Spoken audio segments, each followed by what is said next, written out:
Aujourd'hui, quantité de personnes refusent de recevoir du sang. Elles réclament, pour raison de santé, ce que les témoins de Jéhovah demandent pour des motifs d'abord religieux.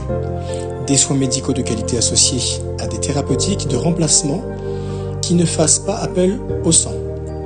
Comme nous l'avons dit plus haut, la chirurgie lourde est toujours possible dans cette perspective. S'il vous reste encore des doutes, d'autres preuves tirées de la presse médicale les dissiperont peut-être. L'article Quadruple prothèse articulaire majeure sur un témoin de Jéhovah, Orthopedic Review, août 1986, parle d'un malade anémique atteint de lésions destructrices avancées des genoux et des hanches. Du fer dextran a été administré avant et après une opération réalisée en plusieurs temps et qui a réussi. Le British Journal of Anesthesia, 1982, relate le cas d'un témoin de 52 ans. Il s'agissait d'une femme dont la concentration d'hémoglobine était descendue en dessous de 10.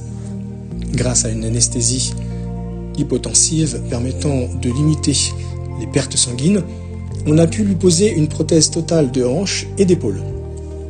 Une équipe chirurgicale de l'Université d'Arkansas, aux États-Unis, a également employé ce procédé pour poser une centaine de prothèses de hanches sur des témoins. Et tous se sont bien remis.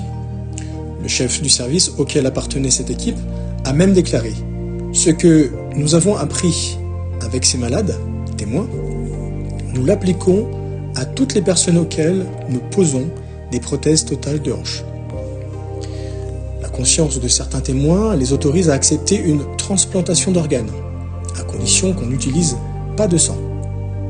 Un compte-rendu portant sur 13 transplantations de reins conclut ainsi. Les résultats d'ensemble paraissent montrer que la transplantation rénale peut être pratiquée sans risque et avec succès sur la plupart des témoins de Jéhovah. Transplantation, juin 1988. Pareillement, le refus du sang n'a pas été un obstacle au bon déroulement d'opérations telles que des transplantations cardiaques. Existe-t-il d'autres domaines où l'on opère sans transfusion? Medical Outline, avril-mai 1983, fait état de chirurgie sur des témoins de Jéhovah qui ont subi des opérations gynécologiques et obstétricales importantes à l'université d'État Wayne aux États-Unis, sans transfusion sanguine. Ce même bulletin ajoute « Il n'y a pas eu plus de décès ni de complications que dans le cas de femmes ayant subi des opérations similaires avec transfusion sanguine. » On peut ensuite